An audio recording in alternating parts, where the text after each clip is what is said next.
بسم الله والحمد لله والصلاة والسلام على رسول الله أخي العزيز أختي الكريمة السلام عليكم صحفتكم.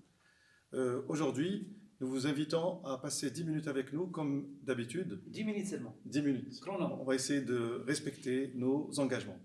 Et nous espérons que ces 10 minutes vous seront très très utiles. Alors, je souhaite, cher, si vous permettez, je souhaite aborder une question qui m'a été posée il n'y a pas longtemps. On assimile souvent le mois de Ramadan au mois de l'effort. Il y a des efforts à faire là, multidimensionnels. Et cet effort, dans quel sens? C'est pour s'améliorer, peut-être. Voilà. Ce qui nous apporte au changement. Alors, comment opérer le changement? Comment essayer de l'aborder si on le fait soi-même? Mais parfois, le changement, on le subit.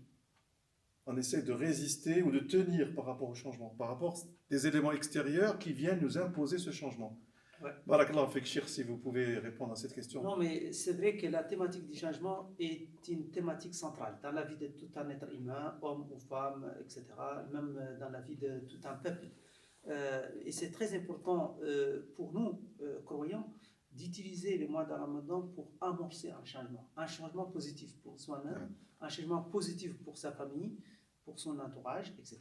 Donc, mais comment cela peut se faire et pourquoi? Pourquoi déjà les changements? Vous avez répondu en partie, c'est pour une vie meilleure. Mais pour une vie meilleure dans la vie d'ici-bas et dans l'au-delà. Une dimension qu'il ne faut pas perdre de vue. Voilà. Ouais. Pour un croyant, l'enjeu, ce n'est pas seulement la vie d'ici-bas, mais l'au-delà. Donc, c'est un changement multidimensionnel, avec une dimension du bien-être autour de soi, pour soi-même, mais une dimension aussi de gagner sa place dans l'au-delà, auprès de Allah subhanahu wa ta'ala, de ne pas être من زحزح عن النار وأدخل الجنة فقد فاز. اللي راح يربح المكان في الجنة بفضل الله سبحانه وتعالى هو اللي رابح الحقيقي. C'est vrai. Et donc, mais la question qui peut se poser, c'est comment on peut réaliser véritablement ce changement compte tenu du fait qu'il y a toujours des résistances. L'être humain préfère rester dans ses habitudes, dans les conforts de ses habitudes, n'est-ce pas? Donc, subhanallah, les mois de Ramadan donne cette possibilité d'amorcer un changement. Et d'ailleurs, l'un des signes que votre Ramadan a réussi, c'est de remarquer un changement positif. Peut-être maigrir. C'est aussi, ça peut être l'un des objectifs pour certaines. Non. Pourquoi pas? Ou une conséquence. Ou une conséquence. Ça peut être aussi un objectif, parce que maigrir, si c'est dans l'optique d'avoir une bonne ligne ou d'avoir une bonne santé, oui. Pourquoi pas? Mais ce n'est pas, notre religion est une religion pragmatique. Voilà. Donc, avoir un objectif de maigrir pour une santé plus, c'est pas grave, c'est pas grave. Pour avoir une bonne santé spirituelle et une bonne santé physique. C'est juste. Les deux sont justes, sont des objectifs justes. Donc, les changements requièrent d'abord d'avoir des objectifs. Avoir des objectifs. Si vous n'avez pas d'objectifs, vous ne pouvez pas aller très loin. Il faut savoir où on va. Il faut savoir où on va. Ouais. Avoir des objectifs d'être proche d'Allah subhanahu wa ta'ala, avoir des objectifs d'être spirituellement épanoui, avoir des objectifs d'être en pleine santé, tout cela s'organise. Oui. Et pour que cela s'organise, il faut avoir avoir la bonne détermination, l'azm, il faut avoir la détermination, et il ne faut pas oublier notre relativité. Parce que face aux démons de nefs, parce que les changements, on le dit souvent dans notre culture et dans la religion musulmane, les changements viennent de l'intérieur. Oui. Les changements, les vrais changements qui tiennent la route, c'est les changements qui viennent de l'intérieur. Inna Allah la yughayyiru ma biqawmin hatta yughayyiru ma bi anfusihim. Allah ne change l'état d'un peuple ou l'état d'une communauté que si lorsqu'il arrive à changer leurs propres âmes de l'intérieur. Donc, pour amorcer les changements, il faut nettoyer son cœur, il faut travailler sur son cœur, il faut arriver à une détermination ancrée dans son cœur et commencer par vouloir le bien sûr, pour soi-même avec une dimension globale, c'est-à-dire en intégrant l'au-delà. Tu vois? Et en même temps, vouloir le bien aussi pour son entourage, etc. Et amorcer ces changements avec l'espoir. Amorcer cet changement avec l'espoir que tout peut changer vers le bien. il ne faut pas perdre de vue que Allah subhanahu wa ta'ala est capable de vous, quand vous vous confiez à Allah subhanahu wa ta'ala, ما بين غمضة عين وانتفاضتها يمكن الله سبحانه وتعالى يغير الأمور إلى أحسن والذين جاهدوا فينا لنهدينهم سبلنا وإن الله لمع المحسنين. C'est très important de comprendre que quand vous faites un effort, Allah subhanahu wa ta'ala vous facilite les choses. Et ça, cette facilité, Allah subhanahu wa ta'ala a mis du côté toujours de ceux qui font un effort de bienfaisance. Inna Allah ma'al muhsinin. C'est-à-dire vers les autres. Vers les autres. Donner pour recevoir. Parce que vous avez dit avoir un changement global en intégrant l'au-delà et l'autre. Avant tout, voilà. Moi j'ai dit intégrer d'abord l'entourage, intégrer soi-même. J'ai dit en fait un changement en pensant à soi, parce que si tu prouves pas à vous-même déjà, tu prouves pas à toi-même que ces changements vous sera utile, ça va pas aller plus loin. Il faut se convaincre, se rappeler avec force que ces changements-là, c'est quelque chose qui est utile pour vous dans la vie d'ici-bas et dans l'au-delà. C'est utile pour vous matériellement, parce que ça va amener baraka, amener la bénédiction. C'est utile pour vous spirituellement, c'est utile pour vous en termes de santé. Et donc, qu'est-ce que vous attendez pour ne pas en bénéficier? Malheureusement, c'est Shaitan, ou ce sont les démons de la faiblesse de l'être humain qui l'empêchent vers les bas.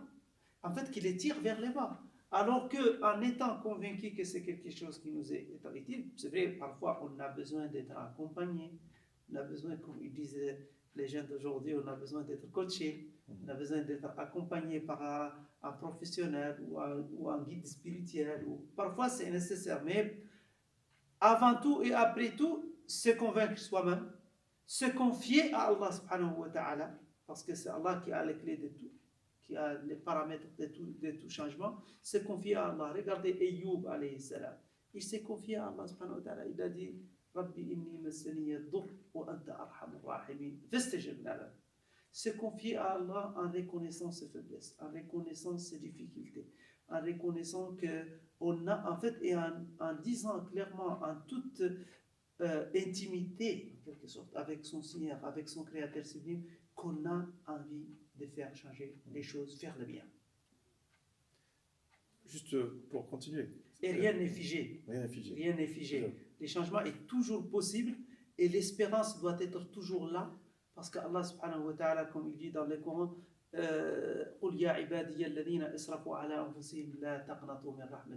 c'est vrai que certains peuvent rester comme on dit, dans une position d'échec.